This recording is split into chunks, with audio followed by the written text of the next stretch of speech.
An addendum on item 4E with a delegation request form and presentation attached to the addendum. Attendance has been taken, seeing that Councillor Miller is not here. I believe he's away, isn't he? He may be arriving. He may be here. And as you all know, Councillor Boma is now our local MPP. Moving along, attendance has been taken. Approval of the agenda, please, as addended. Councillor Coleman, Councillor Pierce, questions or concerns or additions to the agenda? Seeing none, all in favor? Opposed? Carried. Thank you. Declare pecuniary interest at the time. Delegations, petitions, and presentations. 4A, Brant Municipal Enterprises Annual General Meeting, and I'd like to ask His Worship to come and take the chair for this, please.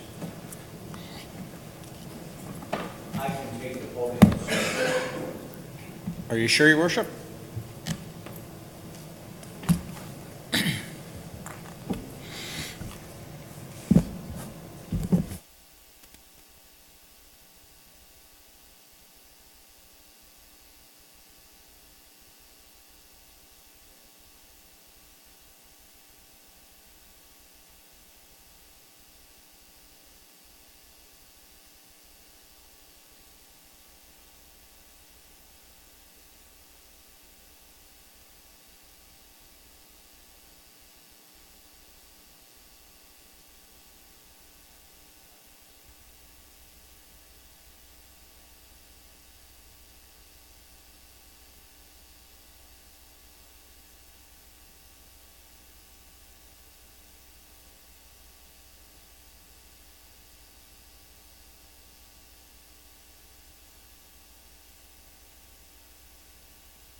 And before, I have one duty that I'm obliged to do under the shareholder declaration, and that's a confirmation to the shareholder that, to the best of my knowledge as CEO, all of the terms of the shareholder's declaration, conditions and obligations have been met, and I will pass that to the clerk.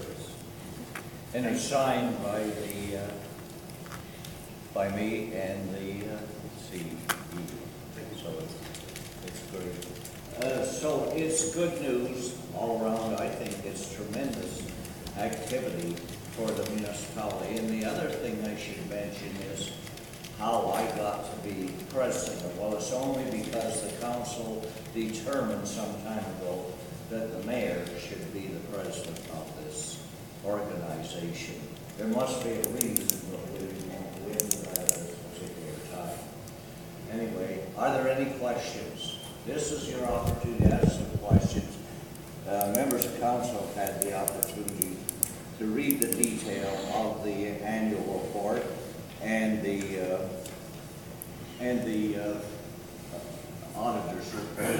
But there's some, in spite of all the changes in the world, and there are many at all levels, there still is progress at the present time, and this is one situation where there is progress being made. So, who has the question? Because Mr. Bradley really wants to answer any questions that there may be. Thank you. No questions? In that case, I would relinquish the mic to the chair of this committee. Thank you, Your Worship. Thank you for the great presentation. And Mr. Noble, it was a pleasure sitting on the Brant Power Board with you as well as BME. You're a true professional in every sense of the word. Thank you. Thank you. Thank you. Mr. Chair, I'll see you. So we do need a recommendation to accept the annual report and the financial statement. Councillor Coleman moves. Councillor Simon seconds. Any questions or concerns? I'll put the question. All in favor? Opposed? Carried. Again, thank you, gentlemen. Moving along, item B, Mr. Fred Gladding, Chair, County of Brant Public Library Board, 2017 Annual Report. Please come up, Mr. Gladding.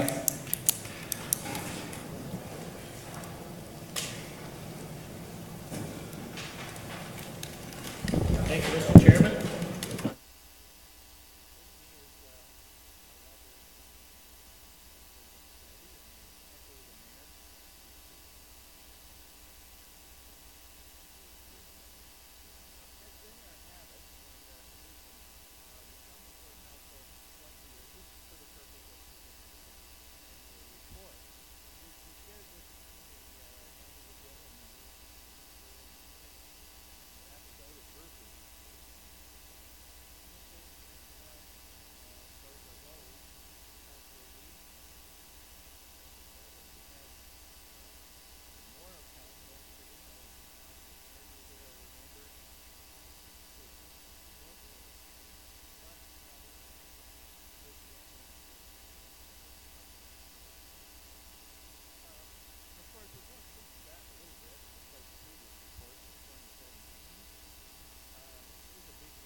Thank you, Mr. Glading, for the presentation. I appreciate it. Any questions at this time? Councillor Chambers, please. Thank you, Mr. Chairman, and through you to probably Fred and Gay. I'm looking on page number 5 of the annual report, and what really stands out to me is the photograph of the new library van. Looks like it's out in a pasture surrounded by cattle. I'm wondering if there has to be a story behind that picture that I'm really curious about. How did our van end up in, I don't think those are Holstein cattle, Councillor Coleman can correct me, but that looks weird to me. There has to be a story behind that photograph. Well, we can change those cows to any cow. That's green screen technology. So there's no story to why they're So there? are you telling me that's a fake picture? Yes, it is fake news. In our annual report, our new van that we're so proud of? Okay. So those could be like goats or What, you want it? okay. So it's an excellent picture. It belongs in the report, even though it is fake, I guess. I think everybody's familiar with the green screen technology. You know how your weatherman stands in front of the map, but you know the map's not really there. So we've taken our green screen kit out to different events, and people can sort of stand in front of the green screen and have themselves inserted in for pictures. I wish it could be on the screen, because it's kind of a neat picture. Councillor Pearson, Councillor Coleman, please. Thank you, Mr. Chair. Through you, yeah, I'm a little disappointed the cows aren't real as well. But at any rate, thank you for the report. It's an interesting report. What really stood out to me on here, and I think is fantastic, is, and I'll read it here, it says, program attendance for both adults and children continues to grow, indicated by a 23.4% increase overall and a spike of 67.7% in adult programs. That's just fantastic. So, you know, kudos to everybody that's involved with that growth. And as I say, great report, but that just jumped off the page for me, and that's great. So you should be commended for that. I would be remiss of me not to give credit where it's due. It's part of that increased staffing that we came and asked for. We needed another person to that. And particularly when we're talking about these programs and adult programming, it's Gary Journey, who we hired a year and a half ago. And this is the result of having that, you know, person focused and creating quality programming in the communities responses. Well done. Thank you. Councillor Thank you, Chair. You the chairman. Can you tell me roughly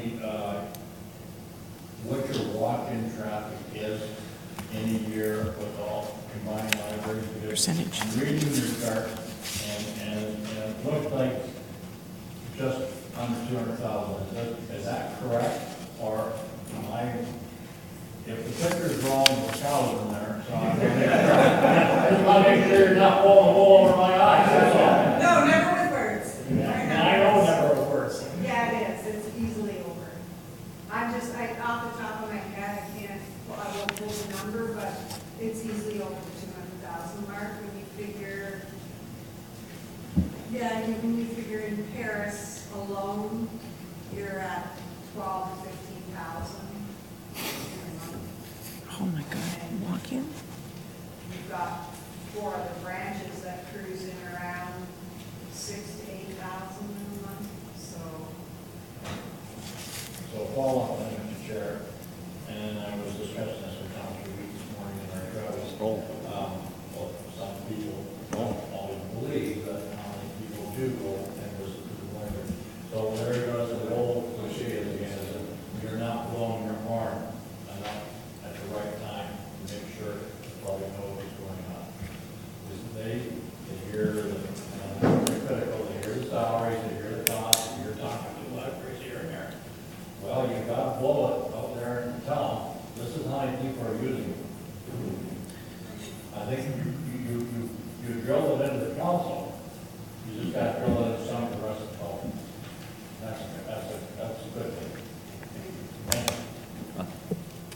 Any other question? Councillor Gatway, please. Thank you, Mr. Chairman. Through you to the CEO. I wanted to get to that photo contest night, and I didn't make it. But I had wondered about the list of citizens that won in the various categories for the photo contest. Could you send that to me, please? Great, thank you very much. I thought that was a great idea, by the way. It was really well received, and, yeah, it was a really fun night. Councillor Simons, please. Thank you, Mr. Chair. Through you to Fred, great report, really positive and good numbers, and of course, we can always raise them. And this isn't to do with the report, it's to do with the study that's going on for the new build. And I'm sorry I wasn't at any of them, but I was sick and I couldn't attend anything, so it's my apologies to that. But I just wanted to know where we sit with that at the moment. Like, I haven't heard anything, and I've been asked questions about it, so. We did a series of community focus groups Yeah. in April. Mhm. The purpose of those was to invite people in, to sit down and have them tell us what it is they really wanted their public library service to provide and do for them. So that was very interesting. Of course, as you can imagine, there were lots of wide range of things. It's all been collected, cataloged, filed. We didn't throw any good idea away, and they were all good ideas. And our intent was to have a second round of focus groups with regard to what a design would look like to match what people had suggested. We didn't get a lot of subscription on that one. Perhaps the kind of technical nature of design people didn't feel as comfortable with. So that round of focus groups didn't happen. But we are committed to September to a third round of focus groups. This time, we will be sharing with people possible sites for a library and looking at the pluses and minuses and considerations on each of those sites. I'm hoping we can find a way to blend in some design things, just even if it's pictures for people to look at while they're thinking about these sites that kind of match with the initial data we got on what should our library service do. So that's the next step. Okay. This library board has a goal to come before this council before we are finished our mandate and recommend a site for a library here. So that's November, October, maybe October. Oh, really? Okay, thank you. Any other questions, comments? Thank you very much. Committee, I'd like to know if we could receive this as information. Councillor Coleman. Second. Councillor Wheat, all in favor? Thank you very much. Moving along to Mary Ellen McClellan, City of Brantford Director of Housing, John Noble Home Seniors Apartment Building Substantial Completion Report and Presentation has been attached.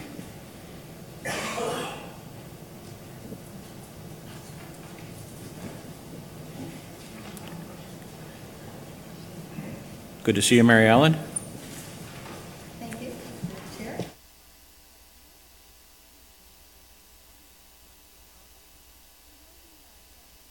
Excuse me, Mr. Chair, sorry to interrupt you. Is that mic on? Thank you. Okay, I'm usually loud, but there you go. I'll start again. I'm Mary Ellen McClellan. I am the Director of Housing for the City of Brantford, and we will be tag teaming our presentation on the new seniors affordable housing completion, along with... Good evening, Jeff Lowe, Housing Development Coordinator for the City of Brantford.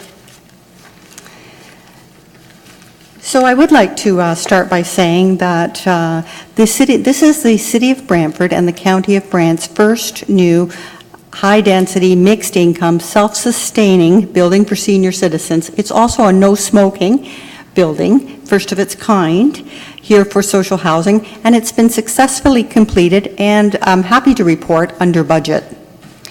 The building now has full occupancy, and we'll be talking this evening about the many sustainability features allowing for ongoing energy savings in perpetuity. This build addresses the Brantford's 10-year housing stability plan by ensuring that the ongoing sustainability and growth of affordable housing. So first I'd like to talk about where did the money come from to do this build. Well, we were fortunate in 2014, in the fall of 2014, to receive an allocation from the then Ministry of Housing in the amount of $7.6 million. This $7.6 million was intended to improve access to affordable housing across both the city and county, and it did come to the city as service manager for affordable housing. It also required the service manager to meet the local needs, what was needed locally for affordable housing, and also to provide an array of affordable housing options, not just bricks and mortar, but an array of housing options. So this particular 7.6 was divided with the lion's share going towards 4.7 million to new development, much needed new development, 1.1 million to Ontario Renovates, and this is for homeowners who need substantial repairs in order to remain in their homes or accessibility requirements. 229,000 was allocated for down payment assistance to those low to mid-income household earners who could afford to actually pay a mortgage but just simply had the barrier of a down payment, and 1.1 million towards rent supplements across the city of Brantford and the county of Brant. And there was administration dollars for staff as well. So what we're going to be speaking to this evening is the 4.7 and the new development.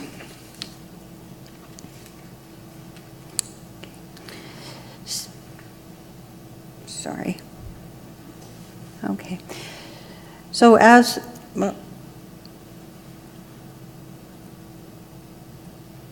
there you go. Sorry, had a little bit of technical difficulties there. So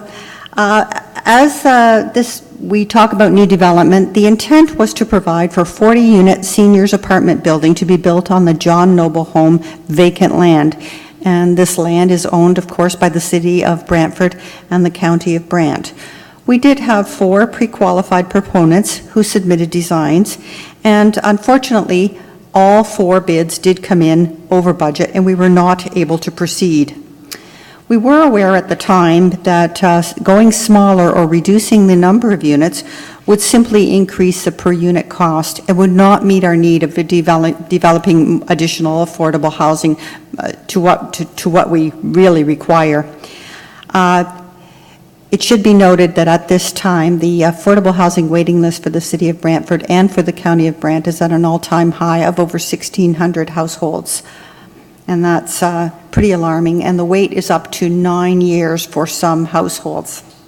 Okay. Just about the time that this RFP was going out and we realized that this particular project was in jeopardy because of the bids coming in so high, we did receive a much welcome social infrastructure allocation, again from the then Ministry of Housing, in the amount of $2.5 million. This allowed us to go back to council and request increasing the units as opposed to decreasing the units. And in September 2016, council approved 54 to 56 unit senior apartment. Now the funding is such that the original investment in affordable housing, 4.7 million was used, that then the 2.5 million social infrastructure funding. What's required here is a 25% contribution for the build from both the city and the county. So we did have a joint stability reserve fund that was city and county, and that was in the amount of $725,000. Then the city's component, the city's contribution was the affordable housing reserve of $400,000 and the city debenture of $499,572. County's contribution was a debenture of $362,100.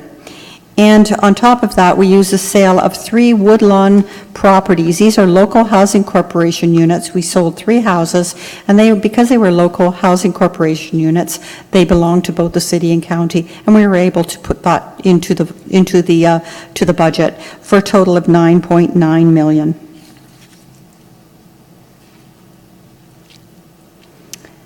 This is the vacant site before construction began.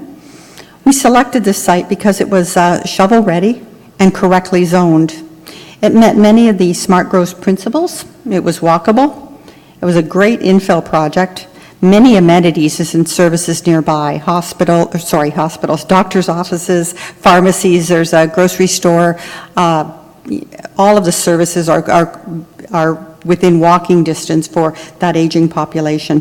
It also fits in nicely with the John Noble Home and provides for that campus of care. It's an opportunity for the residents of the building to age in place and to have partnerships with the John Noble Home in those aging services. There are other additional opportunities for coming together with the John Noble Home for exterior maintenance, such as grass cutting and snow removal. Unfortunately, we did have a little hiccup. We were aware that we had to remove 36 trees in order for the building to proceed, but following the removal of the trees, we were approached by 7 individuals associated with the John Noble Home, either current or former staff, expressing concern that the trees were removed, and in fact they were memorial trees. We were unaware of that at that time, and there were no records. So we did come up with an opportunity. We do have in place now a memorial site, and it's quite lovely, and it allows the residents to think of their loved ones. It has some seating and some lovely bushes and trees. So I think in the end, it's turned out well. And those 7 individuals were invited to the dedication. So the contract with Vicano Construction Limited was signed in November of 2016, and it was for 57 units. So we really got 1 bonus unit. So that was extremely good news, and it was the most desirable build. It was with the most requested features and within the approved cost. Again, we got the 57 units. 55 of the units of the 57 are within the ministry funding envelope, and 2 are outside of that ministry funding envelope. The ministry program also required that apprenticeship programs be in place and that the youth be involved in the build. I'm really happy to say that Vicano Construction really went out and did a great job in terms of young people. They did host St. John's College tech students. They allowed them to tour the building. They also, Vicano Construction and the Ontario Youth Apprenticeship Program also co-hosted Apprenticeship Day Program. It was well attended by high school students from both the Brant Haldeman Norfolk Catholic District School Board and the Grand Erie District School Board. In January of this year, we received partial occupancy and residents began moving into the 1st and 2nd floors. And then in March of 2018, we received our full completion certificate.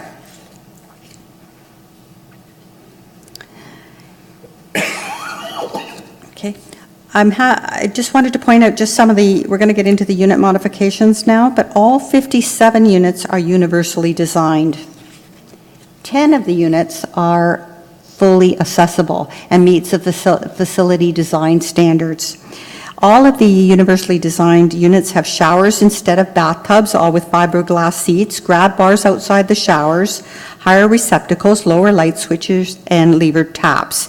What you're seeing here is an accessible unit, and you can see that the seat actually folds up, and that's to allow for the large wheelchairs to be able to go into the shower and a caregiver to be able to assist in bathing. And on the right, you see the kitchen with the roll-under counter.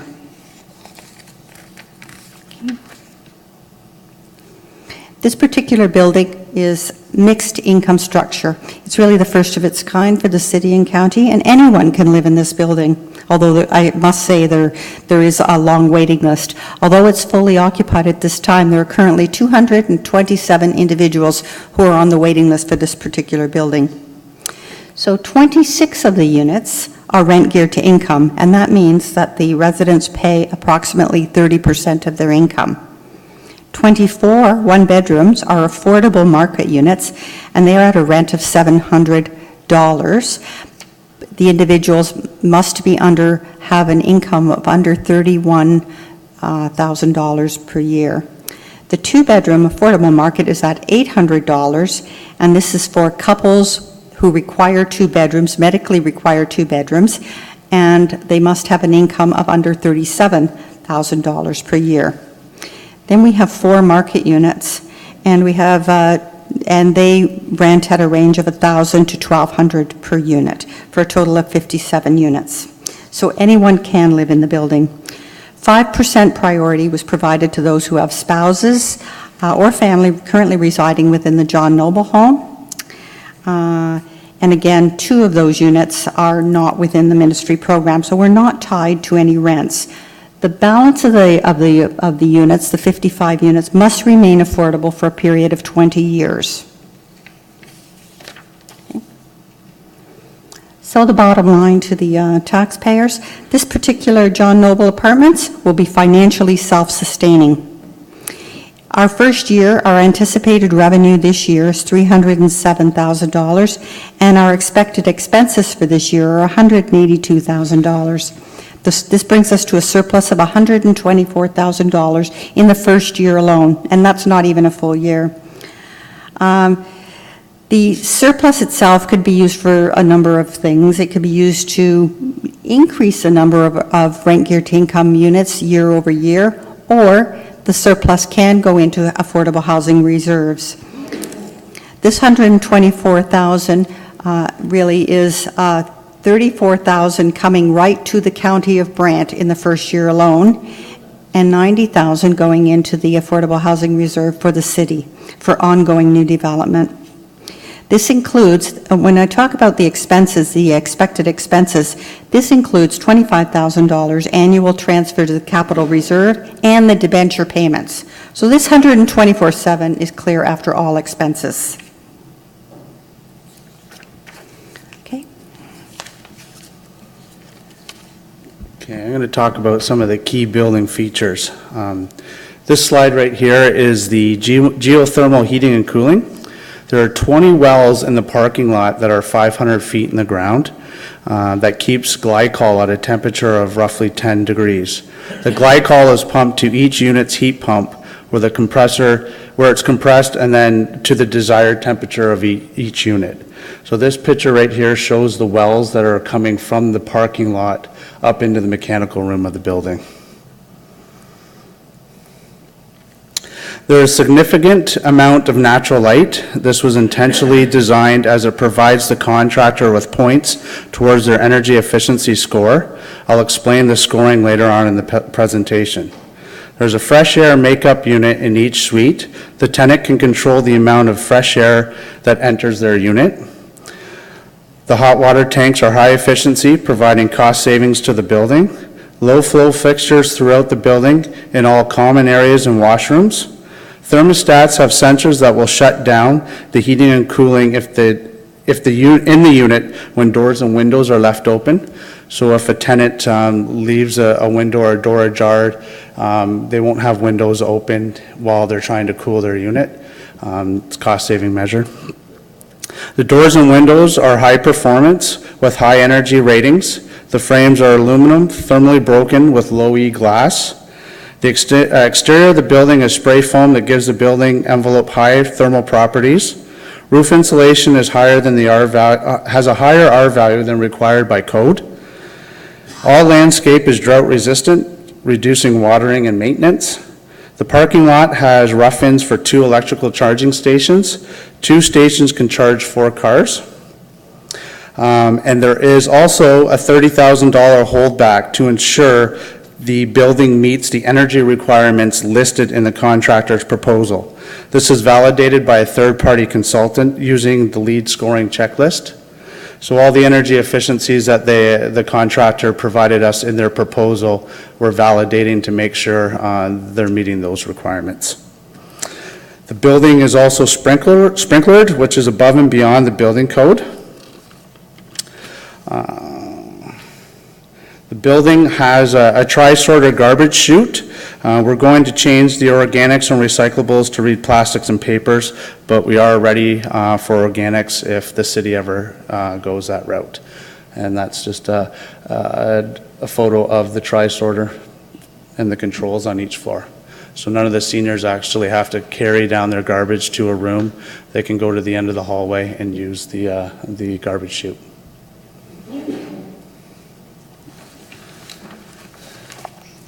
Okay, and I'm going to talk about some of the aging in place features. What you see here is the scooter room.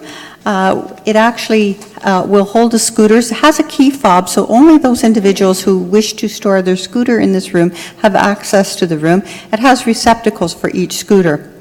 On the right, you see the hallways, and you see the handrails here. The handrails serve two purposes. One, of course, to provide some steadiness for the aging population, and because of its length, it keeps wheelchairs from hitting the bottom end of the wall, and it just basically protects the drywall in each of the corridors. Okay. In terms of the aging in place additional features, as I mentioned previously, all units are universally designed. So wheelchairs can access all of the units, not just the 10 fully accessible ones. All of the appliances are Energy Star, and the fridges have bottom freezers for easier access. There is an accessible washroom on the main floor, and this allows for visitability to the building. So if an individual in a universally designed unit has a friend in a wheelchair, they can certainly enter their apartment, and if they are in need of a fully accessible washroom, there is one on the main floor. Again, showers in every apartment. We know that the number one reason for seniors' falls are getting in and out of the bathtubs. Each floor is color-coded and has large numbers right outside of the elevator. Braille is on all the signs. There are strobe lights in every unit for the hearing impaired. And there's a large social inclusion, there's a large common room, or program room, to allow for social inclusion. And we're currently working with the Brant County Health Unit and looking and surveying tenants to see what activities they would like within the building. They're looking at exercises and bingo and smoking cessation, games, Tai Chi, a number of different services that they're looking at implementing within this building. We will assist with the Tenants Association, but we hope that the Tenants Association will run with that programming and partner with the John Noble Home.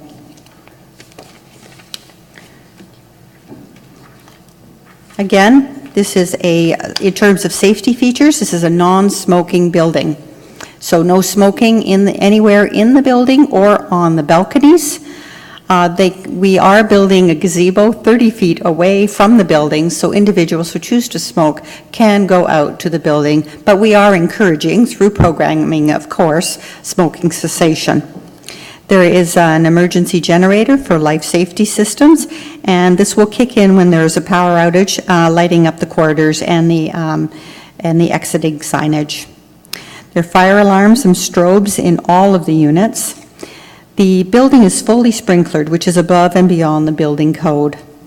All stoves have smart burners regulating the cooking temperatures to a safe range.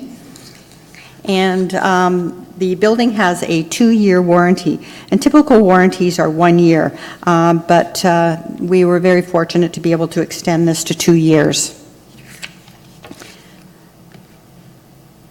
We did hold a grand opening, and we did have many members of council and Mayor Eddy in attendance, so that was wonderful. That was held on June the 12th, and the tenants were able to show their appreciation. They're just so happy. They were brought to tears. They're so happy with the building, the design, the energy efficiencies, the look and feel. Many said they're finally home.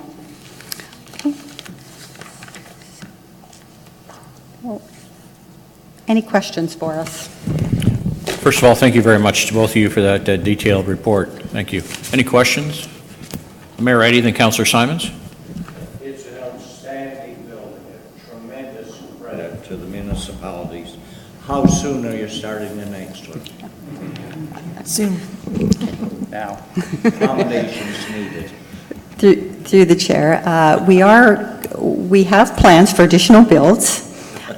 We did apply for a grant and it was called the Home for Good Grant. And that is for individuals who are homeless or at risk of homelessness. So we're currently in this, well, we've actually passed the zoning process. We're hoping that at the end of the month we'll be able to proceed, and we are putting out an RFP for a build, and this will be at Marlene Ave in Brantford. This particular build, because of the clientele, it needs to be in Brantford, close to the services. So we did get a grant of $3.1 million for that particular build, and ongoing support services year over year in the amount of $1.2 million per year. And this is wraparound service. So the whole idea is it's a housing first model. House the individual at risk of homelessness or homeless first, and then surround them with the appropriate supports in order to make that tenancy a success. So we're currently doing that. Then we have 2 more buildings in our 10-year capital plan. The next build that will be for individuals off the waiting list is intended to be at Trillium Way in Paris, so we're pretty excited about that. We hope to have an announcement of funding in the fall of this year, and we hope to start getting ready for that build at Trillium Way. Well, I'm very glad to hear that, because I know there is space there for a second unit there, so that'll be great. Councillor Simonson, Councillor Miller. Thank you, Mr. Chair. Through you to the presenters, just a comment. Thank you so much for this. I worked with you folks all through this process, and as other councillors did, and it's a great project, and to come in at a budget like you folks did, it's marvelous. You sure knew what you were doing when you came to the county and city and said, you've done many of these projects in Niagara and whatnot, and so here you are. So thank you so much, Mary Ellen. Very much appreciated on behalf of the council. Thank you, and our technical expertise is And Jeff yes, Lowe. So. yes, thank you so much also. We need to have those techie people. Councillor Miller?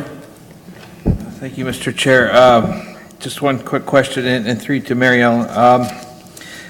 I see you have 10 units of the 57 that are accessible, so being on the accessibility committee for the county, I appreciate that. I also appreciate that the word accessibility is kind of tough to spell, so, and I know you never got it, ever, so. The quick question I wanted to ask was, as far as the rents go, does that include utilities or not? As Jeff pointed out, we do have the geothermal heating and cooling, so that is included in the cost of the rent. The only additional cost is for hydro. So there are separate hydro meters within all of the units, so they pay for their own hydro, but my understanding is it's very reasonable. Jeff, if you can speak to the geothermal part, basically the tenant is only paying for the heat pump that's in their unit for that to run, and that's it. Okay, so to be clear, then they pay for their own hydro, and what about water? The water is included. Okay, thank you. Any other questions? Thank you both very much for your report. Very well done. Thank you. Thank you. Members of the committee, could we deal with this right away? Who would like to move to receive? Councillor Simons, Councillor Pierce. Questions or concerns? Councillor Gatward? That we receive with thanks for our project under budget and providing a surplus. Great news. Yes. All in favor? Opposed? Carried. Thank you. Moving along to Lieutenant of the Royal Canadian Naval Reserves, Andre Gravel, for his thanks, support of services in the Canadian Armed Forces. Thank you, Mr. Chair, Your Worship, members of council. My presentation is going to be very quick. As you can tell, I work for another boss, Her Majesty. And I've been doing this as a commission officer for 16 years. I wouldn't be able to do my job without the support of this county council and my senior management team and my general manager. Some of you have seen me in uniform and some evenings after committee meetings and moving forward onto going to other places. As such, I just want to say thank you. It's been an honor. I will be retiring from the Armed Forces in September. And so the Navy has different traditions when someone leaves. And I have one for council. Marietta, could you come up and receive this, please? The Navy, our traditions is we do ceremonial paddles, and which is hung up on somewhere it's never for people to see. And basically this says, to the County of Brant, in appreciation for their continuing support of the Canadian Armed Forces, Lieutenant Commander Gravel, in brackets, Chief Building Official. And again, thank you for your support.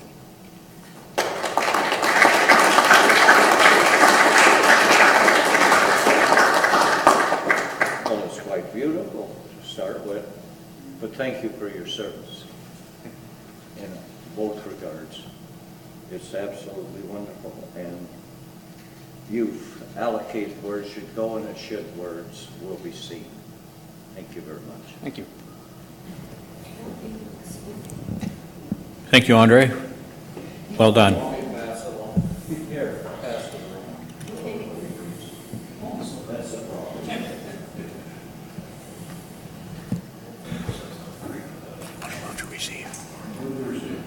Seconder, please. Counselor Pierce. All in favor?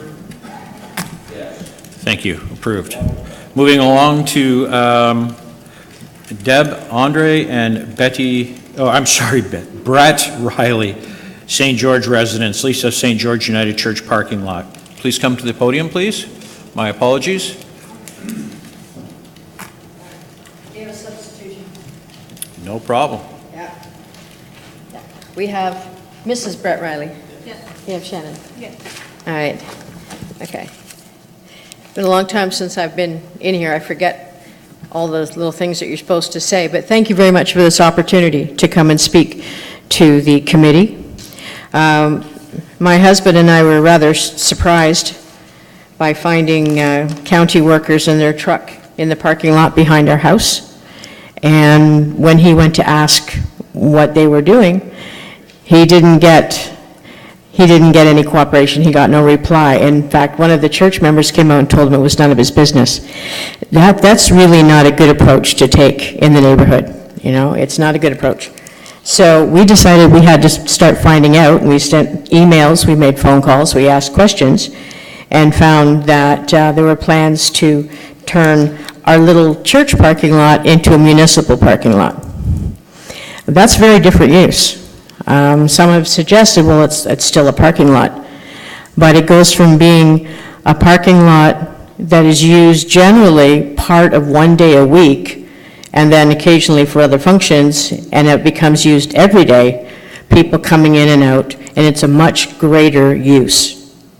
So we think the neighbors should have been told what the plans were. We really do. And we saw in the Lance that in December 2017, council tasked staff to look at leasing or buying options for additional parking in the village.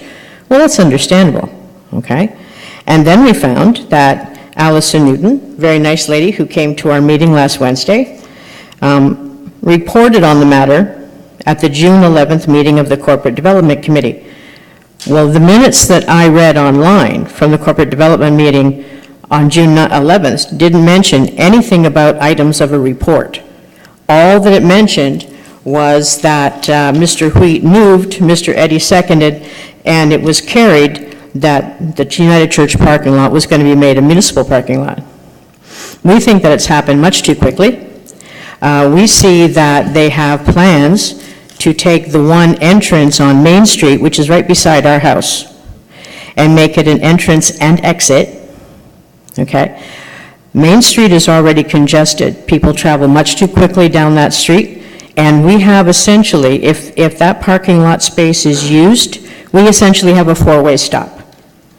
And there's going to be congestion, there are going to be mishaps, okay? They're also talking about putting handicap parking spaces paved right at that same corner, and for people to try to back out of a handicap parking lot space while people are entering and exiting the parking lot in the same area, you're asking for trouble.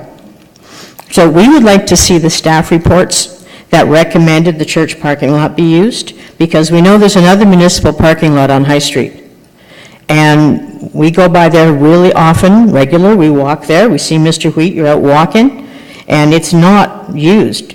There's a parking lot across from the post office that's empty on the evenings, okay? Now, I'm not saying that I don't understand that we could use more parking. I'm just saying I don't know how the United Church parking lot was selected, and I'm saying that there seems not to be an understanding of the traffic hazards that would happen along Main Street if that one driveway became an entrance and an exit. Now, on the other hand, the United Church has a perfectly lovely paved entrance and exit off Beverly Street. They are separate entrance, a separate exit, so you don't have people passing each other and possibly colliding with each other. They're already paved, and Beverly Street doesn't seem to have the massive traffic that our section of Main Street has. So we would like to keep that Main Street entrance shut, and we would like to see a little more investigation done into seeing what actually will work better for parking. Because since the neighbors made an agreement with the church back in 2004, the incidence of parking mishaps have really gone down simply by keeping that entrance closed when there's no church function. Right? So I understand, like, when I ask for a delegation, they say, what is it you want? We want the entrance on Main Street to remain closed. Right? We understand that parking's needed. This is not a good solution, and I really am amazed that the neighbors were not consulted. We've had this ongoing agreement with the church since 2004. Now, Allison asked if we had a legally binding agreement. Well, neighbors don't really think they're going to need a legally binding agreement with you when you're talking with a church people, right, a church committee. But we have still the neighbors living there who were witness to the verbal agreement. We have a number of written items specifying the written agreement about closing that entrance. Greg Demers took copies of all of those statements. We also have the witness of the gate that the United Church paid to put at that entrance so that we can close it when there's no church function going on. So I think that we have 3 levels of witness to the ongoing nature of our arrangement, of our agreement with the United Church. And to just simply have it disregarded, it is a bit of a shock. It's a bit of a shock. So we'd like that entrance to stay shut. We would like to see the reports done by staff at the request of council, because we've never seen any reports.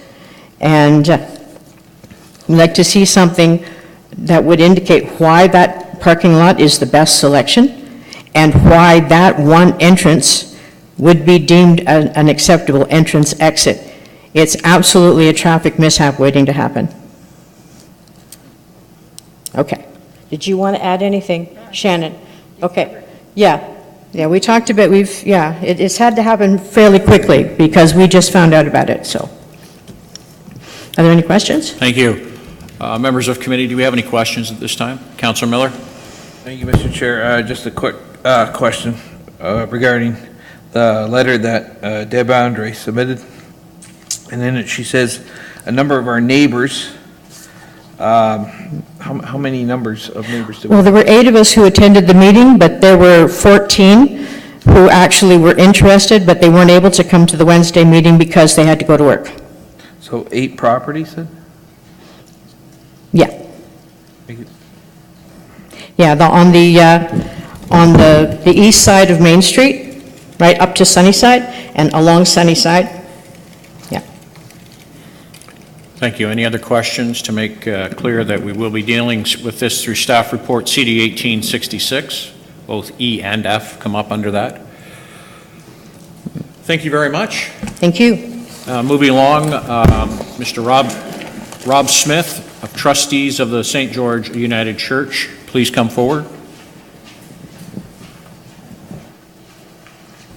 And please state your name and address to the clerk. Thank you.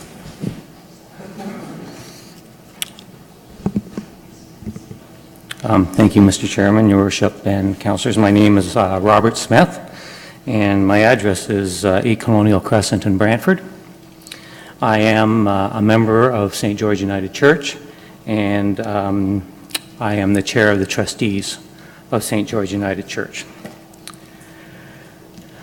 Since 2004, St. George United Church and the village of St. George itself has experienced many changes. The village has grown significantly and will grow exponentially, from my understanding, over the next several years. During this time, St. George United Church, like many mainstream churches, is experiencing a decline in membership as our congregation ages. This has led to a decline in revenues and the need for the church to explore creative opportunities for raising funds in order to plan for the sustainability in the future. The traditional sources of raising funds, Christmas bazaars, special dinners, baking pies for Applefest, only touch a portion, only put a dent in what is needed to continue to serve the needs of our church and our services to the community. At our last church council meeting, our treasurer informed us that monthly givings have dropped by 20%. We have recently lost a revenue source with the closing of a daycare center that rented the space in our building, and just a few years ago, with the building of the new church north of the village, they rented space from us as well, and we've lost that income. Therefore, when the opportunity presented itself that would help the church financially and provide a service to the residents and visitors to St. George, we decided to explore the possibility. We also, we were also contacted by an agent from a neighboring property who wanted to negotiate access to the parking lot as well, well, basically, we took a look at the two requests, and this, we believed, was not only better for us, but it was certainly better for the community. Our 110-year-old building, church building, which is a St. George landmark, along with the addition built in the 1960s, continue to need constant maintenance. We currently are in need of raising funds to replace 3 furnaces at the cost of just over $16,000.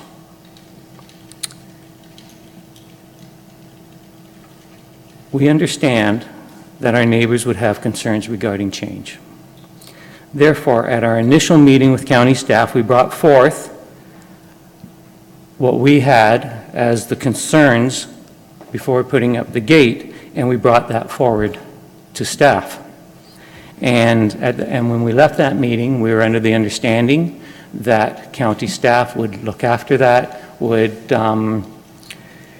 address any concerns that they had, and when the site plan was actually developed and sent to us, it appeared to us that those concerns were answered.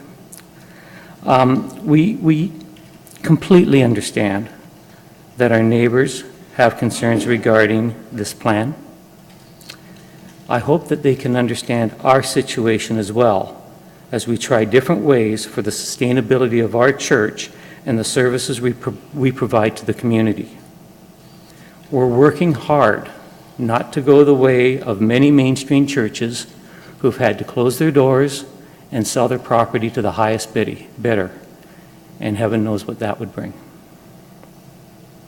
Going forward, it's our hope that together in a congenial manner, all 3 parties can work to come up with an acceptable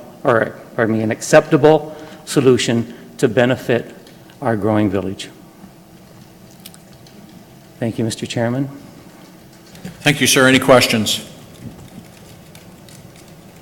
I'm sorry, sir, we can't take questions from the audience. Councilor Gatward, please. Thank you, Mr. Chairman, through you to Mr. Smith. Thank you for your presentation. Thank you. And when you discussed with our staff about using the parking lot, and I certainly understand the sustainability idea and the revenue, was it discussed at all which entrance would be used? The only entrance that was discussed was the one off of Main Street. I mean, that was, excuse me, that was the one they were interested in, was Main Street. And it made sense for us too, in that the way the parking lot is configured, that is the furthest from the church building.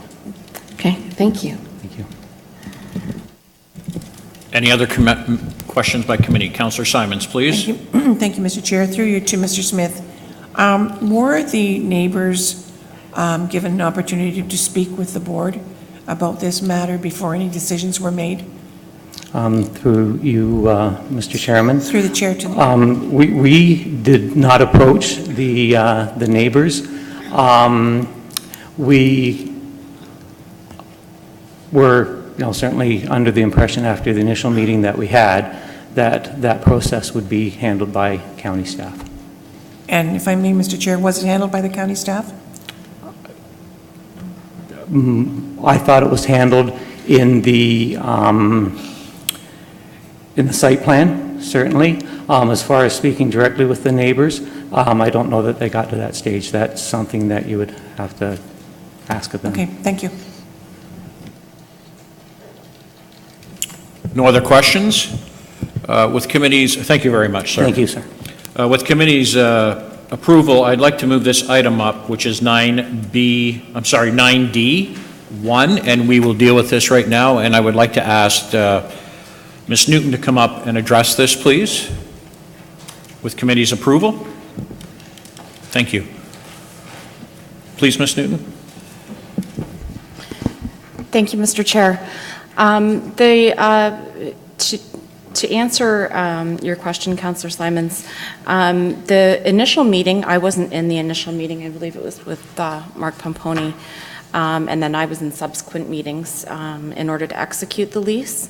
The issue that was discussed was the entrance off of Main Street, and the concern, as I understood it, was through traffic. So traffic cutting the corner so that they could avoid the lights. So coming in through Beverly, coming in through the parking lot and exiting off of Main.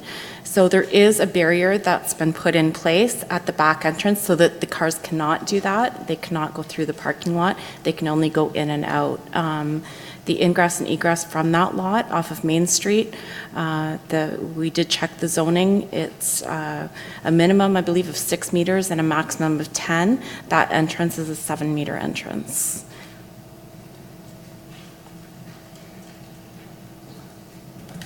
Any other questions or comments you'd like to ask Allison while she's up here? Thank you, Allison. Move to receive the recommendation.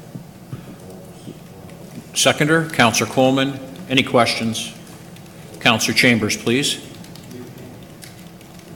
My apologies for not calling that first. Pardon me. Sorry, I understand. Where does that leave us?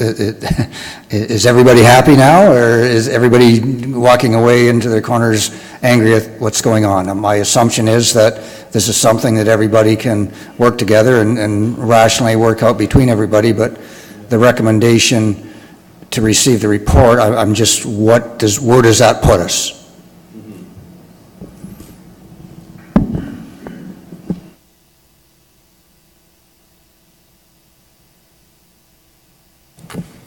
I certainly don't have the answer to that. Councillor Wheat? Well, if you read the last sentence, it says staff remain committed to working with area residents to mitigate or minimize any and all concerns regarding the use of the lot. And that's where you turn the page over, that's the very last sentence. Well, I understand that. The recommendation before us is that we receive the report for information.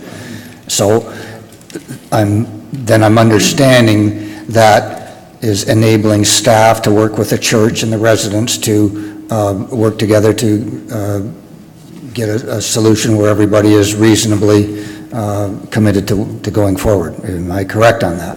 I will turn it over to our CAO. Thank you. Through you, Mr. Chair. So our premise is that the use of the parking lot and the lease with the church has been approved, and we're going to proceed with the project. That being said, we'll continue to work as it's suggested and is in the report with the church and residents to see if a amicable solution to this can be arrived at. Now, if council wanted to provide further advice that the project not be implemented and staff, you want staff to report back on discussions, that would be maybe in order for council to put that forward, or to leave it in our hands with the assumption that we will do everything we can to try to mitigate all the issues, but not possibly, try to mitigate the issues, but not potentially mitigate all of the issues completely. So. Thank you, Michael. Councillor Gatward, please. Thank you, Mr. Chairman. Well, it was mentioned that there would be a site plan that the county would be doing, and perhaps it would be beneficial to have a meeting with the site plan and the neighbors and the church and any council members that wish to attend. And if there's changes that need to be made to the site plan to accommodate lighting or whatever, then that could be done before we actually move forward. I don't believe we've seen the site plan, have we, Mr. Chairman?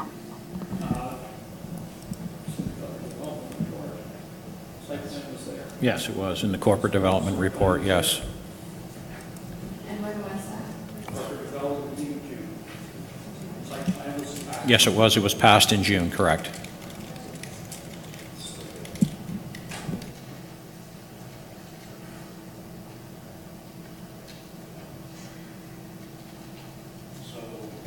Committee, it was received and passed in June at the corporate development level. Councillor Chambers, did you have anything? And then Mayor Eddy? Yes, so the way I understand it, the ultimate arbitrator of the if there are any disputes, will be our staff. And my only request would be that the staff do a follow-up report on the ultimate resolution of the issue, and then we can see if the staff have arbitrated this according to a situation where everybody's happy. Hopefully they can. But I think it's only fitting that we do have a follow-up from staff as a report on the ultimate disposition of the disagreements. Thank you, Councillor Chambers. And Councillor Simons? Yes, it's all within the same, yep. So understanding that to committee, we could receive with that intention. Okay? Everybody's under that understanding, Madam Clerk? That's been documented? Thank you. Councillor Miller, did you have anything? All in favor? Could we have a motion read, please? Councillor, or Clerk, Madam Clerk? The motion itself is just that staff report CD 1866, St. George United Church parking lease be received as information. The rest of it's contained in just discussion and direction to staff.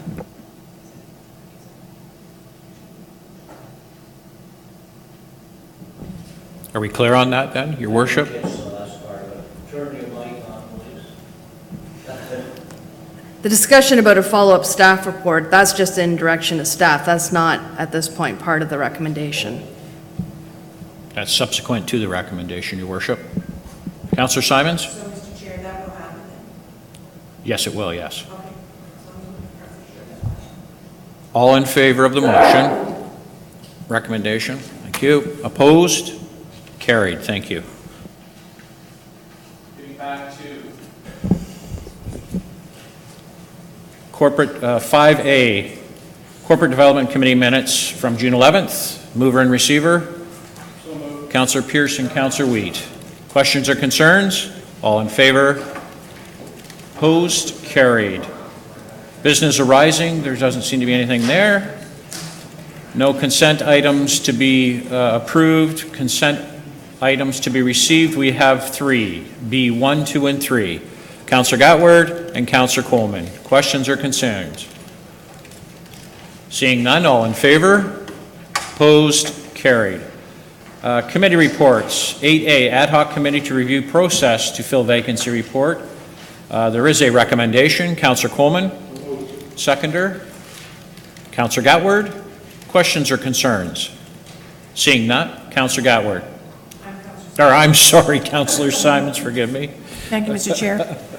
Will this be the procedure for the following forever happenings if something occurs like this again? Will Well- this be the procedure because it is different from previous, and I just wanted to know?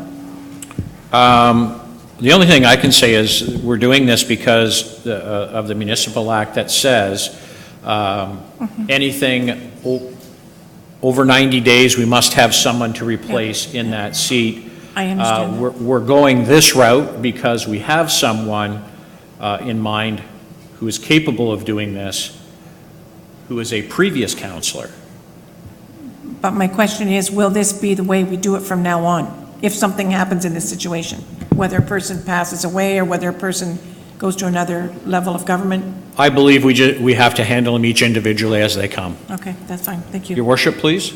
May I point out, we have a new provincial government, and there may be many changes. That is quite true. That is quite true. The municipal act may only be one of them. Thank you. Thank you, Your Worship. Councillor Pierce? Thank you, Mr. Chair. And I'm not sure if you can get into it or whatever, but I'm curious as to the decision of, and I'm not saying I'm for or against here, but I'm curious the decision of bringing back, how can I put this? Bringing back somebody that didn't run in the last election, as opposed to bringing back potentially, as one of the other options are there, the person that ran and came third. So I'm curious as to why that wouldn't have been the starting point. Well, I believe because the fact that the closing date hasn't come yet for elections to close on the 22nd, any one of those people who ran last time are still eligible to run again. And we don't know that, but we do know for a fact the previous person is not running again. All due respect, Mr. Chair, you know that because that person was approached. Correct. What I'm simply saying is, potentially, one of the people that did run last time might say, no, I'm not. And I think you have to go, as the committee suggested, with someone who has experience in the seat and has done it for 3 or 4 terms already and knows the ins and outs of council.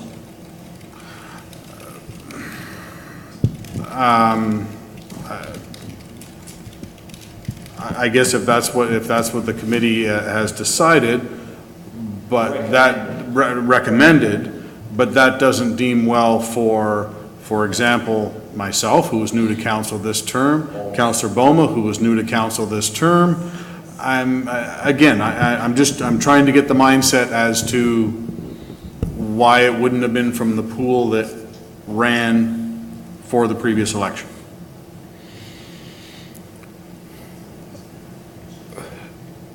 And if I can use an example of this, they're both gone now, but if we go back a number of years for when Councillor Kroom passed, it was the next person that they received the next most votes that was approached to fill that position. And I know that for fact because it was my father. I know, yeah. So I'm Yeah, and curious. there's multiple ways of doing it. This was a way that we felt would be best for council at this time, with coming up so close to the election within 100 days. So it doesn't put the onus on someone who may or may not run. What it does is gives us that experience for that time frame to have someone on council who is educated with the system and knows how the system operates, and gives them an opportunity to fill that in, knowing they're not going to run again, and have the ability that they have in previous councils. There's no point of deeming someone any better than others. It's the experience. And for the short term that's going to be, I personally don't see it being an issue. Okay, thank you. You're welcome. Councillor Gatward and Councillor Simons. And the difference between this time and other times, because I ran in a by-election, but there was 3.5 years left in the term. And when the Paris councillor passed away, I believe there was more time left also. And they could have appointed, or they could have had a by-election. but they chose to appoint because I'm not sure how much time was left, but in this case, to appoint somebody green for 3 months, they'd sit there and be lost. And I think the committee has done the right thing by appointing someone that at least knows what's going on and how to handle the meetings, etc. Because it's only 3 months, and it doesn't give any of the other possible candidates either an unfair or an advantage. Thank you, Mr. Chairman. Thank you, Mr. Chair. Counselor Simons? This is my last comment, if I may. And I was the person that contacted the council of the day when Councillor Kroom passed away. And I had contacted a seasoned councillor, and his answer was, their procedure was that they pick the next one in line that got the most votes, and that they do not pick anybody off from outside that did not run for election.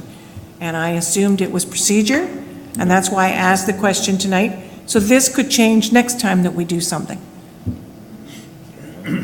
So. That is correct. There is no set. Counselor Powell?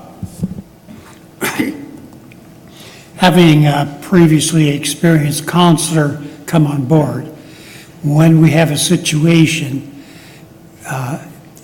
we might have occasions where there's going to be a tie vote. So having that odd number of a person who, as you say, knows the process, I think would, put a lot of enlightenment on some future decisions. And again, each vote counts. Any other questions or comments? Seeing none? I'd like a recorded vote. Okay. There is a recommendation on the floor. All in favor of the recommendation?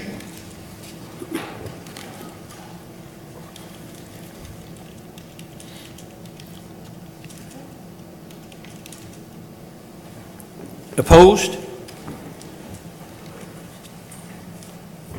Thank you.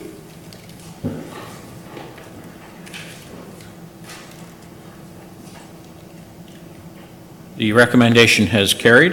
Yes, sir. Yes. Moving on to staff reports. Corporate Services, CD 1862 delegation of authority to sign bylaw encroachment agreements. There is a recommendation. Councillor Miller, Councillor Coleman. I'll move it, Mr. Chair. It seemed to make a lot of sense. Okay. Councillor Coleman, second. Okay. Anyone like to speak to it? All in favor? Opposed? Carried. General Manager's update, please.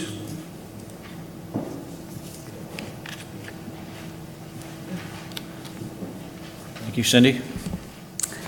Through you, Mr. Chair.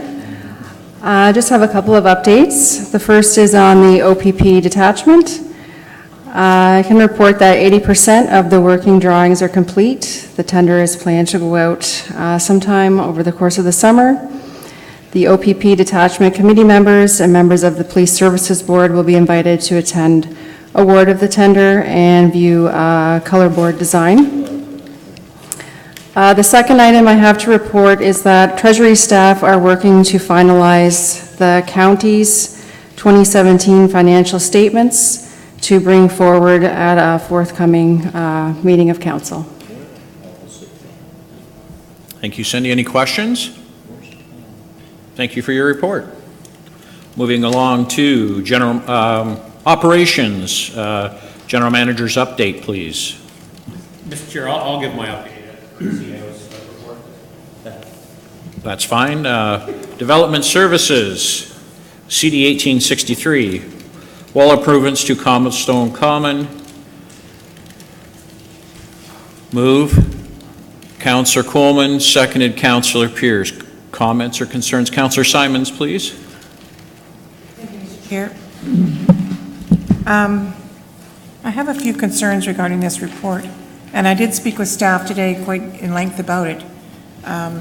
because I wanted to give them a heads up that I was going to be talking about it tonight. This was, this project is part of the CIP plan that was initiated in the town of Paris regarding with the BIA, within the BIA. And it's been on the table for a few years. The CIP committee had reviewed it and looked at it, and the last thing we did was send it back to the owner to do the upgrades, whatever he had to do to it to make it work. And we've never heard a word from it. Now, we did approve through committee, CDC committee in September of 17, that the drawings would be coming for approval, the working drawings are coming for approval. We approved that, and there are no costs attached to it. Now, just for some update with the CIP plan, what the mandate is what we've been working with so far, is any building that requires funding, the amount that they would be given would be $7,500 from the CIP plan, and that would be the share that we would be giving. If it was on the riverside of the town or a corner building, it would be given $12,500. So those were the two figures that we worked with all through the process. Now my question is this: how did this figure get so out of proportion? How does a county become responsible for $70,000 of this project? And another thing, why didn't this come back to the CIP advisory committee for review? Why didn't we have some input into the new design and the cost factors? Because it never came to that committee. So I have a lot of concerns about this project. Not that I'm against it whatsoever. I'd like to see it move forward sooner than later.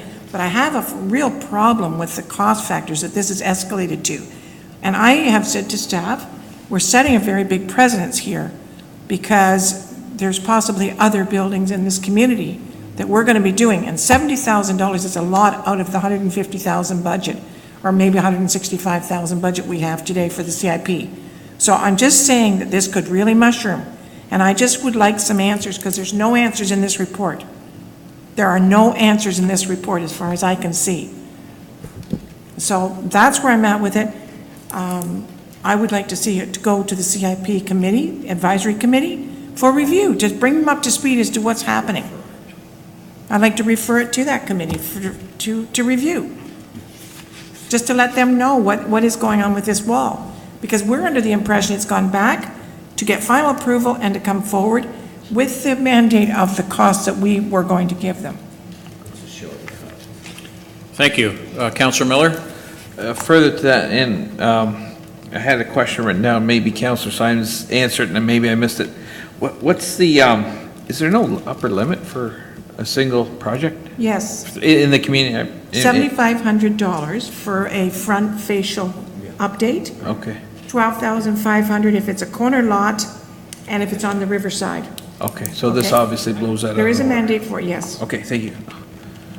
I would like, Mr. Bradley has some comments for this.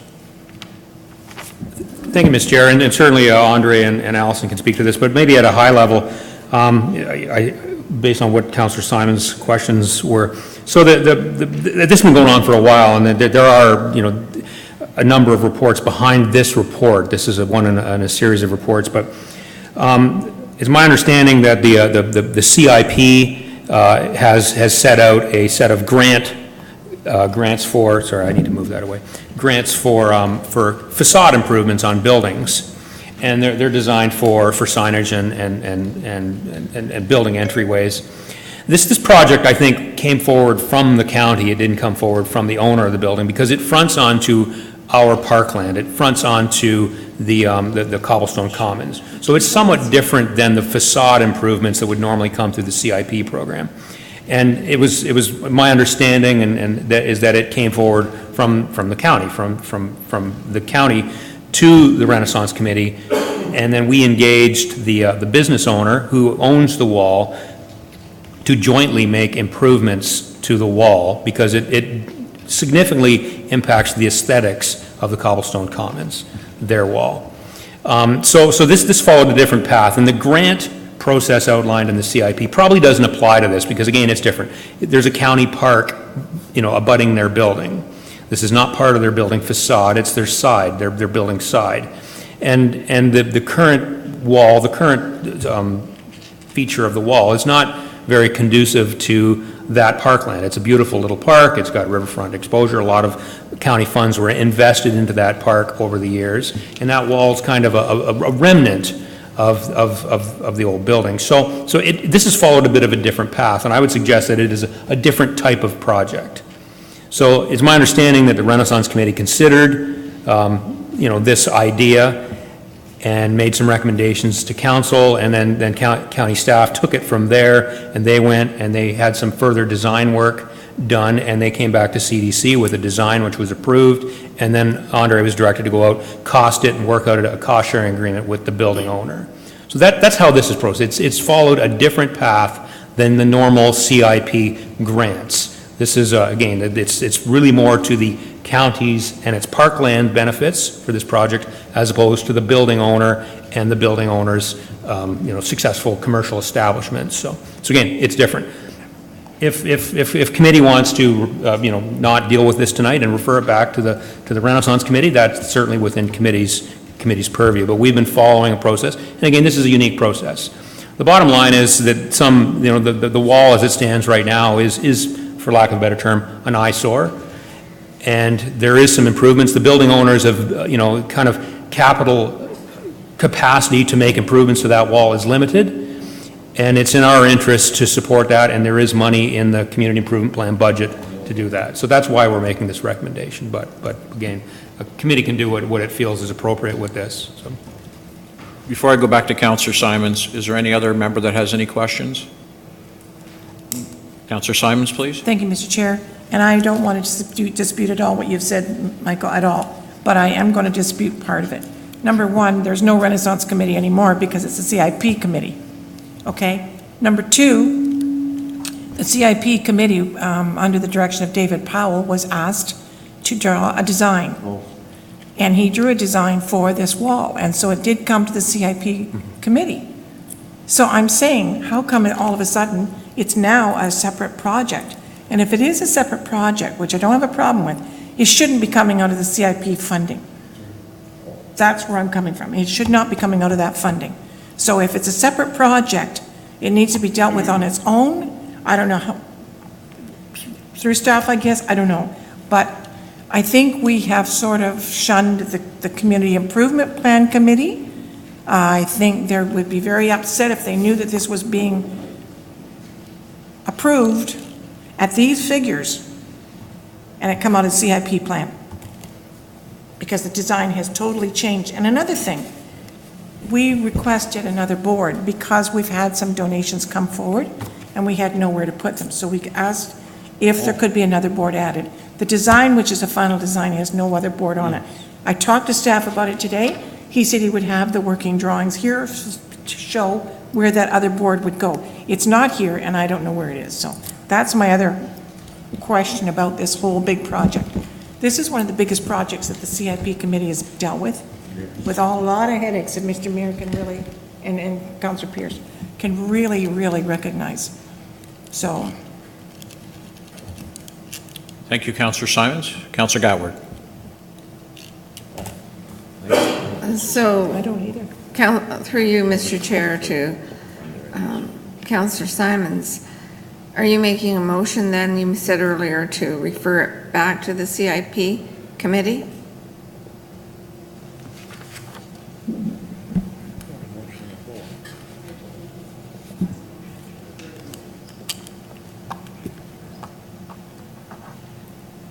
Is that a question to me, Mr. Chair? Go ahead, Councillor Simons. Eventually, yes, I would like to see that happen and go back to the CIP, just for the review, if nothing else, so that they can be put on board with this. And then it be taken out of their hands and let them know that's going to happen, and that the county staff deal with it. So and it would be taken out of the CIP hands too also. Madam Clerk, what's procedure on this, please? Yeah, what's the Staff report itself, we could pass a motion to defer the staff report pending review of the project by the Community Improvement Plan Committee. Okay. Would probably be That would probably be the best. So we already have a motion on the floor, but we can, do we? We could defer this, because this report, like the recommendation to allow the chief building official to enter into an agreement, that's not purview for the CIP, but we can defer this report and the recommendation that's on the table pending the CIP's review of the project and the plans. Okay. That's good. I'll second it. Yep, that's good, yeah. So we have a seconder for that motion then? Counselor Gatward already had her hand up. Okay, so we have a new motion on the floor. Counselor Powell. Is there any timeline for this project? Was the goal to have it done like by this fall? It appears to date there has not been a timeline on this, no. Am I correct, Counselor Simon? You're absolutely correct.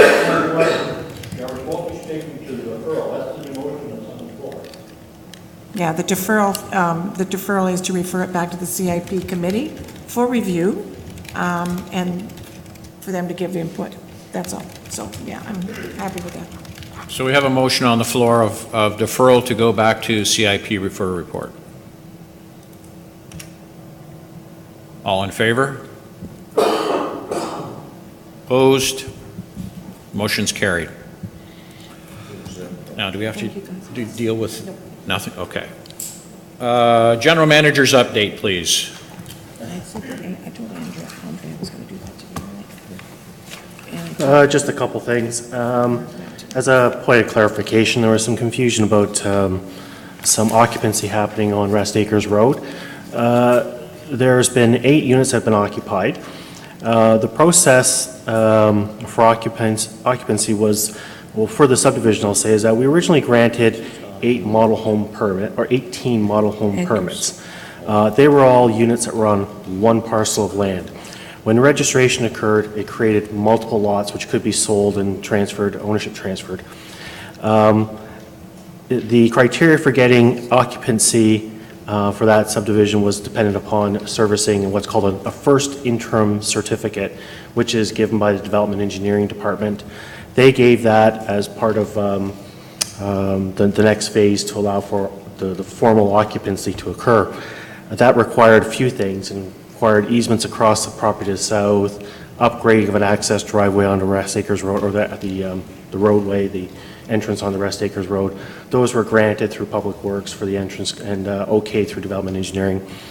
I came back here and said that staff had looked at the services that were available out there at the time, and through some work that was done by Don Cunningham, the manager of Development Engineering Review, and in consultation with Walter Fetty, we found that there was enough capacity within the existing system to allow 60 additional units to be permit eligible. I don't think we've got all the permits in on them. We're getting some, and some are in the process of being reviewed. But the services that were to be looked at included the capacity within the existing system, not just for storm and water, but, or sanitary and water, but also for the storm system out there.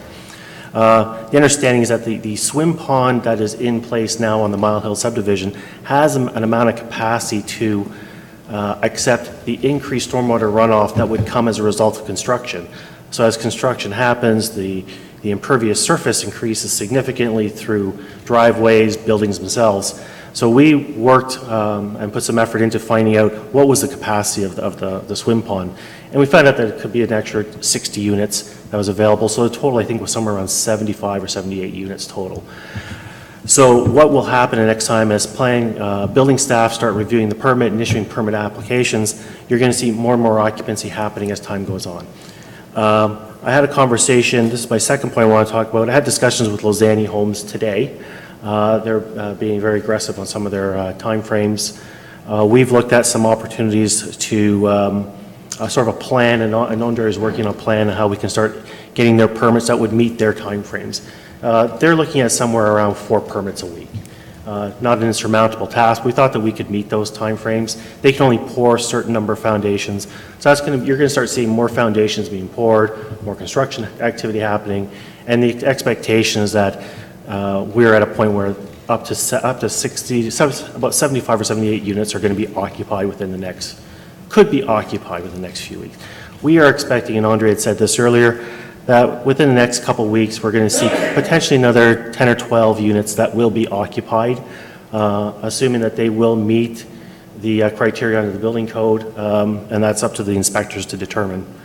The long-term plan is we're going to be looking at, we haven't really worked anything out, it's really just negotiations and discussions at this point, see how we could free up some additional units that could be released and could be building permit eligible.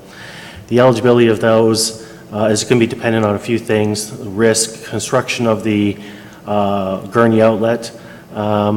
We anticipate at this point the Gurney outlet will be at a point where it should be acceptable to county standards about mid-August. The construction, I think, is ongoing. We've been fortunate. We've had some great weather out there, but we're still looking at possibly around mid-August for the final completion of the Gurney outlet. Once that happens, there will be no restrictions on servicing. There will be no restrictions on stormwater management. It's really going to be a matter of legal process, technical processes, making sure that the plans are registered, that the services are constructed to our satisfaction, that first interim certificates will be issued by our development engineering department, which will then allow for occupancy. Mark, a quick question. Councillor Pierce and I have had quite a bit of conversation over the weekend about this, because one thing we have to understand is we're under a microscope right now about growth in the community, especially, and I'm not centering out anybody, but especially in the town of Paris. We're under a lot of stress from constituents in the area, demanding to know more and more information as it goes. And I say this on behalf of all councillors, could we get an email when things like that do happen, that Sure. you could send out and circulate to all councillors and the mayor to make sure that we're all informed of this? And I'm not trying to put you on the spot. No, it's okay. I just don't like to see Councillor Pierce or Councillor Powell or Simons or myself or any other councillor here get put on the spot and say, hey, how come they're doing this in Burford, or how come they're, you know what I'm saying? A heads up, I guess it is, so that I can read an email and we're all cognizant of what's happening in the area, and we know that, hey, this is what's happening, and if you go to another councillor, he or she are going to say the same thing. Sure. And I'll apologize for not being clear in some of my updates. But when registration happens, and that's why I tried to clarify here of the process of when occupancy actually occurs.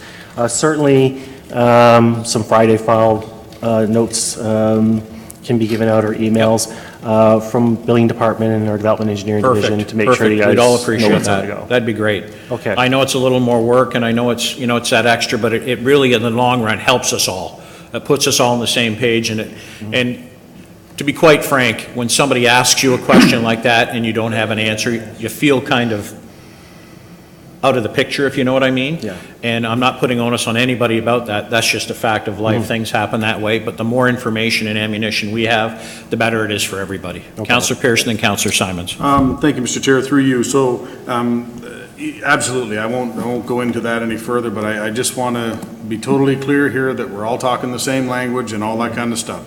So just so I am 1,000,000% clear on this thing, we're talking potentially up to 75 units until such time as the Gurney outlet is completed to satisfaction. If the Gurney outlet, let me try to rephrase this, if the Gurney outlet was never to our satisfaction, you would see up to 75 units out there occupied. Okay, so as I say, I just want to be totally clear on that, so the message that I can get out now is until such time as that outlet is to county satisfaction, there will be no more than 75 units occupied. Correct. Right? And I know that we had all talked about, potentially being able to build at the same time that that's happening. That's fine. I don't have a problem with that. But there will be no more than 75 units occupied until such time as that Gurney outlet is completed to our satisfaction. That's correct. Yeah, okay. Thank you. What you may see additional construction happen, just to be clear. Totally fine with that. Okay. I'm just talking. Occupancy, sure. Until this past Yeah. weekend, I didn't know there was any. Yeah. So, but anyway, thank you. Thank you, John. Councillor Simons, please. Thank you, Mr. Chair. So, Mark, what you're saying is up to 75 occupied, they can continue building after that, but they cannot be filled with people. Is that correct? Yeah, there's 75 units that are permit eligible right now. Those permit eligible units could be occupied. What I am looking at now with Lozani through the conversation we've had today is what sort of, beyond that scope, is there an opportunity to allow for additional building permits to be issued, but not without the units being occupied? It was just a conversation we've had today. I don't know if it can happen. We may not want to do it, and it may not actually be necessary. Because when you start looking at the, first of all, the timeframes that we are experiencing now with building permit issuance, we are behind, and I think I said that at our Planning Advisory Committee meeting, and we're experiencing those pressures. Part of it's staffing related. But we're getting to it. So once you start, when you get permits in, you start to review them, you get them out there. They might be able to do some additional construction on site, might be foundation work, but it takes a long time to get to that point. And we are approximately a month away from, we're anticipating about a month away for Gurney to be okayed.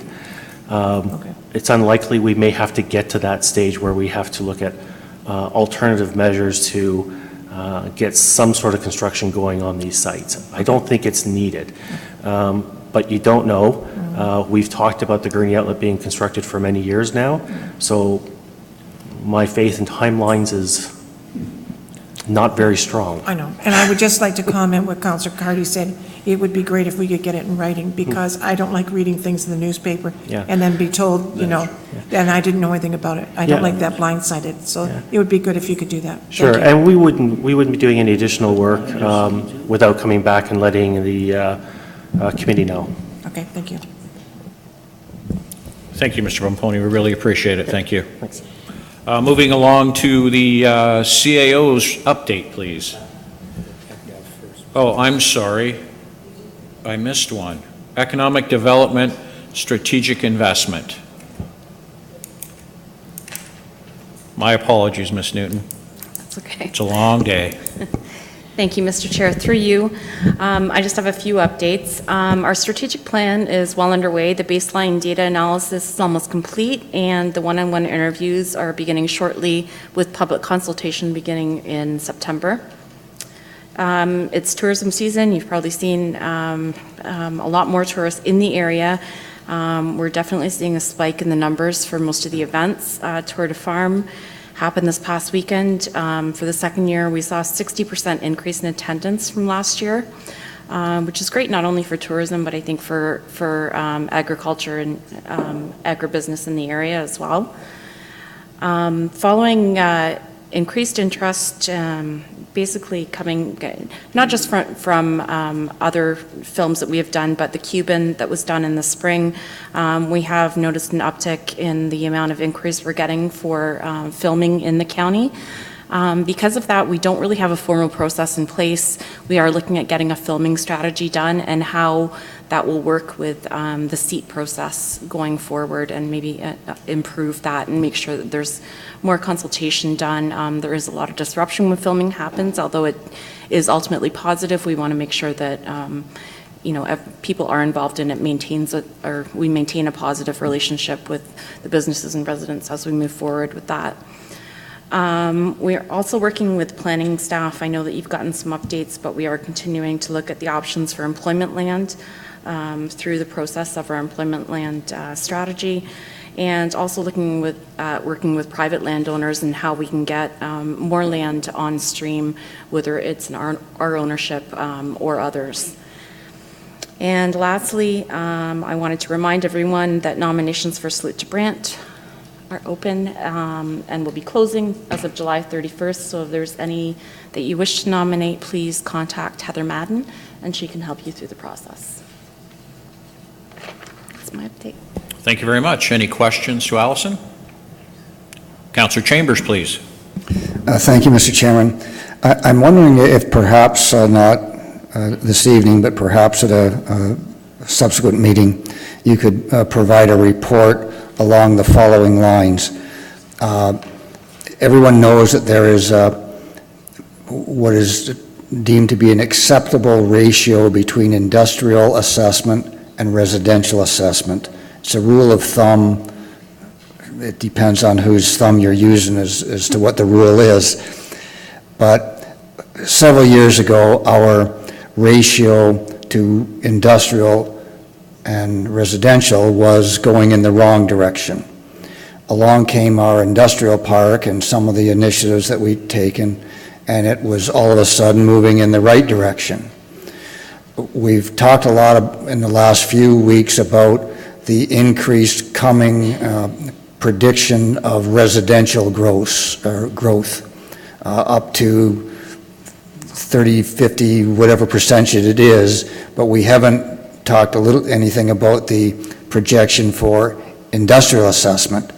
So I'm wondering if you could perhaps do a little bit of crystal balling and indicate to us whether we will be moving in the right direction or the wrong direction into the future, knowing that our increased residential assessment will be going up, and that will skew the ratio that may be moving in the wrong direction.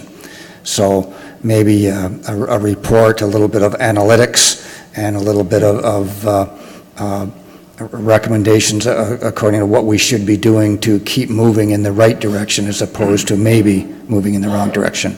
You can comment on that, but obviously it's a curveball, perhaps in the dirt, as Councillor Weed always says, but I don't expect you to answer it tonight, but maybe a report in the future. Through you, Mr. Chair. Certainly, I can do some of that analysis for you. We know what a typical benchmark for a healthy market is. And you're certainly going to see some ebb and flow when we've got this rate of growth going on as absorption happens. But we can definitely do that analysis. And it is part of what the benchmark analysis that we've requested from our consultants for the strategic plan is also. So I can definitely report back on that. Any other questions? Thank you, Allison. I appreciate it. Thank you. Moving along now, I think I'm right with the CAO's update. Thank you, Mr. Chair. Just a few items that I want to update the committee on. Fire communications system. The fire chief updated community services committee this afternoon, but I thought I would just provide a follow-up to that. So the communication system, it has been problematic. The radios are working very well. The pagers continue to be somewhat problematic, although getting better in certain areas. There is some hardware that we're installing on the St. George Water Tower later this week, and then next week, if that goes well, we will be converting the pager system over to an analog service, which we believe will correct the problem. It's been running on a digital service. We would do that earlier, but we need that additional hardware on the water tower. So I met with the fire chief today, and I've been meeting with him about every 2 weeks to just review how that's coming along. It's still not working perfectly. But we are optimistic that it is getting better every day, and the chief and his staff continue to work on that aggressively. So, the Health Hub project we continue to march forward on that. Allison and I are meeting with the Family Health team tomorrow, I believe, for a second discussion on getting a lease commitment from them.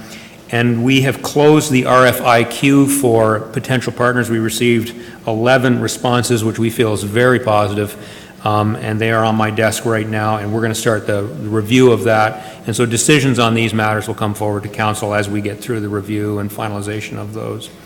There was a requested counsel from the Concerned Citizens of Brant for funding, and it was referred to staff. I've done my own review on that, and I think I have everything I need. And I'm just awaiting a statement from them, which I think council had requested. Communicated with them last week, and they're going to get me something as soon as we can. So a report on that will be forthcoming. I'd mentioned before an ambulance governance agreement. The city still, so we have a draft agreement that the city staff and county staff have been working on. The city's still doing its review on that last draft of the agreement. I've completed mine. So I would anticipate as soon as they're done their review, I will bring it forward. I'd hope to see it in front of you at this meeting, but we're not quite there yet. So. But at this point, I think the agreement's almost done. And finally, we've got 3 senior positions vacant right now: the General Manager of Operations, General Manager of Community and Protective Services, and the Director of Ambulance Services. Our current director is in an acting role. All of those postings closed on Friday. We'll be starting interviews this Friday for one of those positions, and those interviews will carry on for the next 2 to 3 weeks. And you'll be hearing further from me on those postings, but we're going to move as aggressively as we can on that over the summer. So it's my report, Mr. Chair. Thank you. Thank you, Michael. Any questions to Mr. Bradley? Councillor Pierce, please. Thank you, Mr. Chair. Through you. So, Michael, just to confirm with the positions that are opening, you got applicants for each? You received? Yeah, Mr. Chair, we've received applicants for every position, and so we're just reviewing now and trying to set up interviews as quickly as we can. So. Thank you. Any other questions? Thank you, Mr. Bradley. Moving on to communications, 10A. Thank you. Seconder, Councillor. Go. I think we should take action on this, Mr. Chair.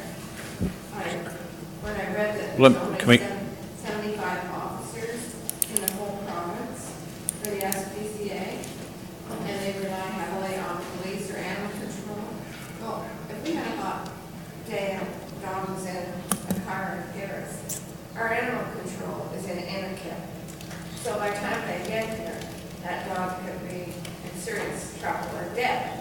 So the next person they rely on is our police force. But if we had a bylaw, which they're suggesting, then our bylaw enforcement officers could also respond to any calls where animals were locked in vehicles and in distress. So I think that this is a very good proposal, and that we should even issue a media release through our communications department reminding our citizens about these hot days. I know we all understand, but some people don't still. So that's why I'm not in favor of just receiving. Councillor Pierce, please. Thank you, Mr. Chair. Through you to Councillor Gatward. I appreciate where you're going with this. A media release, yeah, I could handle that, but I think there's been so much attention to this happening of late that not only are there bylaw officers and SPCA officers and police officers and stuff like that, but we have the entire public that are watching for these sort of things. So I think in the last year or 2 years, that there's been more attention to this, and don't get me wrong, I think they should, switch it around and throw the owner in the vehicle, but at any rate, there's enough publicity on this now that these are being found. That's not really the way I want to say this, but, and people are going and breaking windows of the cars and that sort of thing. So I think receiving this is fine, but, like you say, if you want to put a media release out to remind people again, I'm for that, but I don't think there's anything further that we have to do because it is in the public every day. Thank you. So we do have a mover and a seconder for receiving. How does committee wish to deal with this? I'll put the question in. All in favor of receiving? Do I have a seconder for that? Yes, Councillor Coleman was the seconder. Again, I'm going to put the question. Motion to receive. Opposed? Carried. Matters referred by council, there is none. Other business, there is none. 2-minute recess to go in camera. Thank you.